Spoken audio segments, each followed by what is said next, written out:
Olá pessoal, tudo bem? Meu nome é Júlio César e esse é o canal Teatro dos Vampiros. Hoje o tema vai ser o povo LGBT, como está na capa do vídeo. Eu escolhi esse tema porque eu acho ele muito importante mesmo, pois é um dos temas mais explorados pela religião, acho que por séculos, talvez milênios. E eu gostaria de contar primeiro uma pequena história, o porquê que eu resolvi fazer esse vídeo, o que me motivou a fazer o vídeo. Quando eu era criança, como eu já falei nos vídeos anteriores, eu morava em comunidade. E a minha família também, meus tios, meus primos, em comunidade diferente, mas todos nós praticamente morávamos em comunidade. A nossa família era uma família de pessoas simples, pessoas pobres. E eu tinha um primo, ainda tenho um primo, ele é vivo ainda.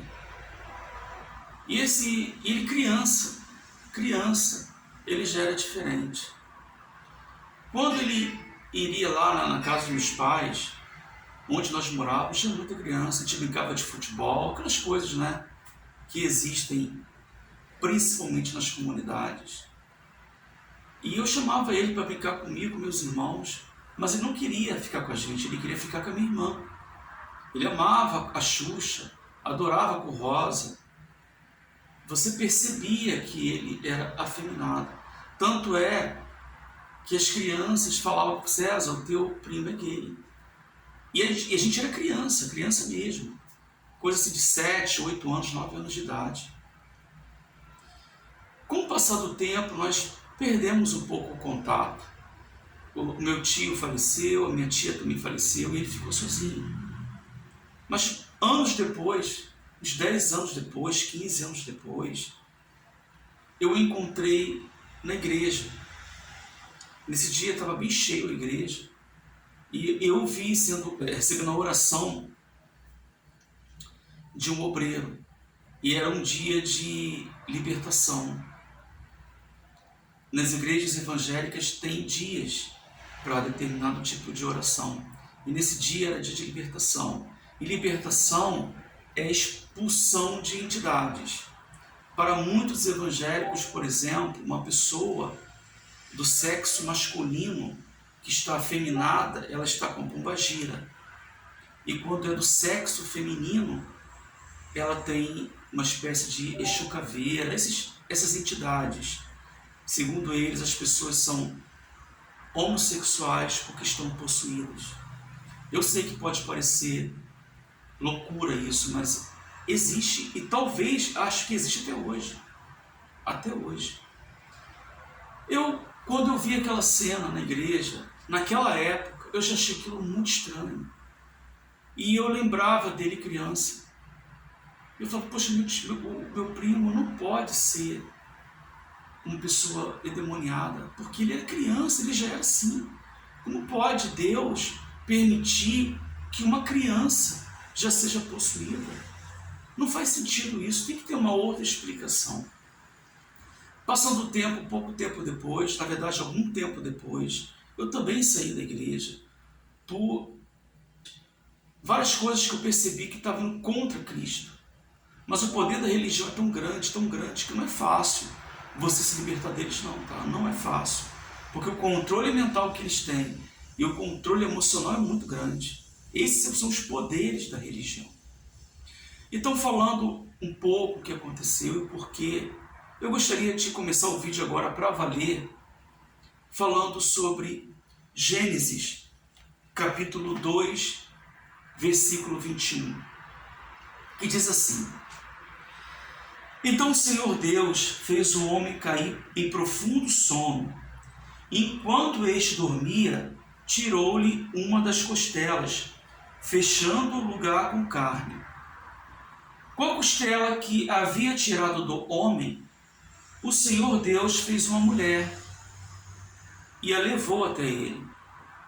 Disse então o homem: Esta sim é osso dos meus ossos e carne da minha carne. ela será chamada mulher, porque do homem foi tirada. Por esta razão, o homem deixará o pai e a mãe e se unirá à sua mulher, e eles se tornarão uma só carne. Bem, pessoal, por que eu trouxe essa passagem aqui? Eu acredito em Deus, eu sei que tem muita gente que não acredita. Eu acredito que o ser humano foi criado em um mundo chamado paraíso, que não tem nada a ver com o planeta Terra. Paraíso é o mundo onde Cristo é o grande administrador. Por isso ele disse ao ladrão da cruz: ainda hoje estarás comigo no paraíso. Porque o paraíso é o mundo de Cristo. E ele veio a este mundo para nos levar de volta para casa. Mas para isso, temos que evoluir nesse mundo. Mas não é esse o assunto agora. Vamos voltar aqui para Adão e Eva. Nós sabemos que quando Deus fez Adão, ele usou o pó da terra, que havia no paraíso, criou um corpo e soprou naquele corpo o fôlego da vida, que é a essência do próprio Deus no ser humano. E aí você pode falar em DNA, é a essência de Deus no homem, que tornou aquele ser igualzinho a Deus. Adão era igual a Deus, na aparência e na essência. Por isso somos deuses. Mas quando ele foi criar Eva, ele não fez o mesmo procedimento. Ele não criou um corpo e depois soprou o fôlego da vida, não. Ele deitou Adão e, como um cirurgião, ele corta a lateral de Adão, tira uma costela e depois fecha aquele buraco. E de uma costela ele cria uma mulher. Esse procedimento nós conhecemos hoje como clonagem. Eva, na verdade, é um clone de Adão, na minha interpretação. É a minha interpretação. Acredito que muitas pessoas pensam da mesma forma. Essa teoria não é tão nova assim. Então, Eva é um clone de Adão. Por isso, Adão e Eva são a mesma pessoa. E por que Deus fez isso? Deus estava com preguiça de fazer um outro corpo e depois fazer o mesmo procedimento com a mulher? Eu não acredito que seja isso. Aqui entra agora, na minha opinião, o surgimento dos LGBTs. Por quê? Na minha interpretação, um LGBT nada mais é do que um corpo de Adão com característica de Eva. Um corpo de Eva com característica de Adão. Para mim, uma pessoa homossexual, ela na verdade é um ser misto. E ela, na minha interpretação, é o ser mais poderoso e mais especial de Deus. Por quê? Porque ele une os dois seres, Adão e Eva.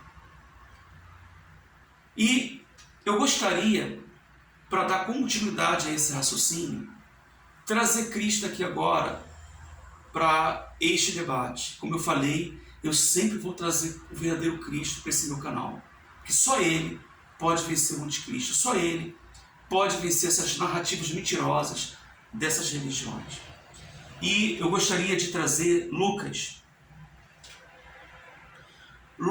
20, versículo 34 ao 36. Diz assim: Jesus respondeu: os filhos desta era casam-se e são dados em casamento.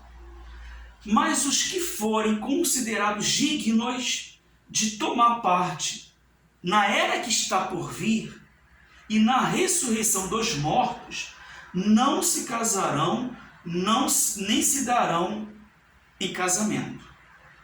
E não podem mais morrer, pois são como os anjos, são filhos de Deus, visto que são filhos da ressurreição.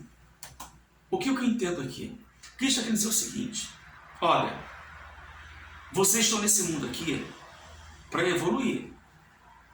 E a evolução vem pelo amor, como eu já ensinei a vocês. E o amor não é sentimentalismo. O amor é você lutar pelo seu próximo. É você querer para o seu próximo o que você quer para você. Isso é amor verdadeiro. É enfrentar poderosos pelos pequeninos. como Cristo enfrentou toda uma cruz, todo um sistema e morreu por causa dos seres humanos. E muitos, inclusive, ainda debocharam de Cristo. O que eu entendo aqui é o seguinte, Cristo está dizendo o seguinte, olha, se você for aprovado neste mundo, você irá para um novo mundo, para um novo lugar. E este lugar eu acredito que seja o paraíso.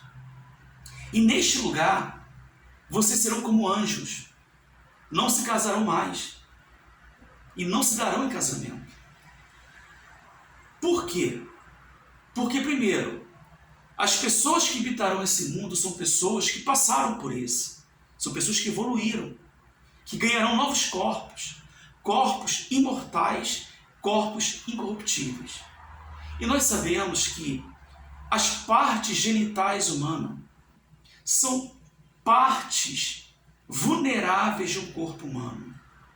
Tanto é verdade que o próprio sistema, ele explora tanto a sensualidade quanto a sexualidade para dominar uma pessoa. Se você dominar a sexualidade de uma pessoa e a sensualidade dela, você domina a própria pessoa. Por isso que eles criam diversas narrativas para terem controle emocional e psicológico sobre o povo. Mas não é esse assunto de agora. Agora eu quero falar do corpo humano. Então o que acontece? Com esses novos corpos, não vai ter mais a necessidade de ter útero, ovário, vagina. Por quê?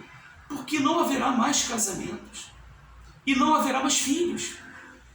Pois todos os habitantes daquele lugar serão pessoas que passaram por este mundo que estamos hoje vivendo.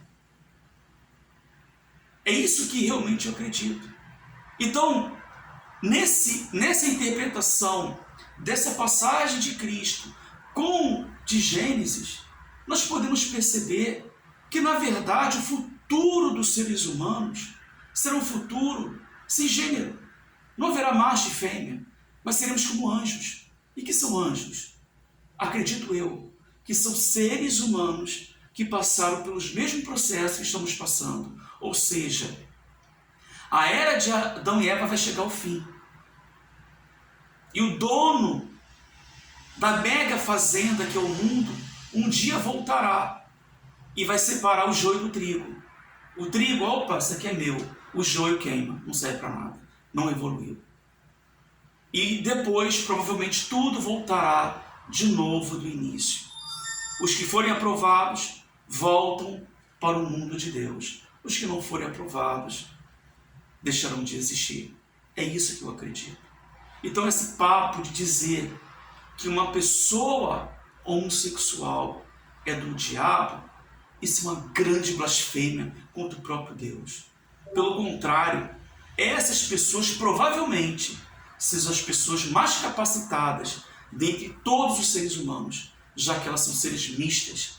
Elas têm Adão e Eva em um mesmo corpo. E se essas pessoas fossem pessoas bem orientadas, eu acredito que gênios se surgiriam no meio dos homossexuais. Até porque, se você conhece alguém, se você observar, você vai ver que são as pessoas mais inteligentes, são as mais criativas, são as pessoas que mais se destacam quando eles se dedicam ao que querem fazer.